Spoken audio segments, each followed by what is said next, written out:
I'm here mostly to celebrate the awakening of the federal government from the dead. And it's...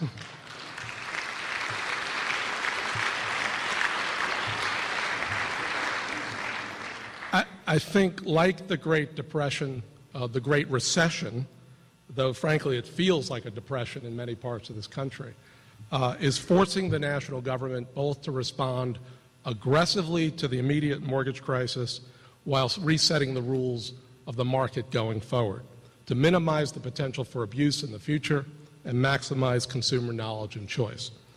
At the same time, we have a new set of energy and environmental imperatives, fiscal constraints at the federal, state, and local level, the aging of our population, immigration, and the structural gap, the continued gap between worker incomes and housing prices that are driving a fundamental rethink of federal policy and building from the innovations, again, that have been set and created at the state and local level. I think a new architecture for federal housing policy is slowly, gradually being forged, being led by Secretary Donovan and his team. Now, a confluence of events is driving housing reform in the U.S. The premier force, obviously, is the housing crisis itself and what it teaches us about mortgage markets, government regulation, home ownership, and wealth creation. The Great Recession was precipitated by madness. I use this phrase very carefully.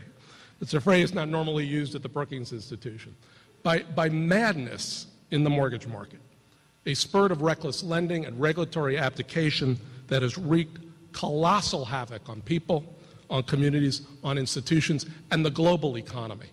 The fire started with the American housing crisis. Now, my sense is we can't just dwell on what caused this crisis. We need to distill the lessons learned for policy going forward. Markets are not self-policing, and sound and sensible regulation and oversight is part of healthy capitalism. The financial literacy of many consumers has not kept pace with innovation in mortgage finance. The U.S. has underestimated the cost of home ownership, and it's oversold the benefits. And we have tilted the policy playing field, particularly in the tax code, too much to home ownership, denigrating rental housing in the process. The excesses of the past half-decade only explain part of what is driving and must drive housing policy going forward. So let me be clear. This new housing policy is nascent. It's only partially formed, but it's there to be molded and shaped by the people in this room and other innovators and practitioners like yourself.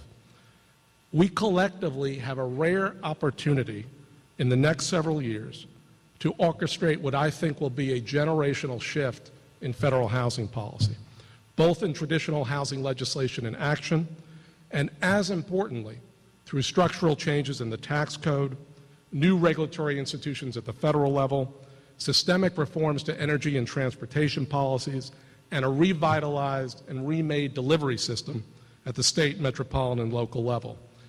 The history of policy progress in this country is really quite simple. Crisis begets innovation. And the question really for us is, are we up to the task?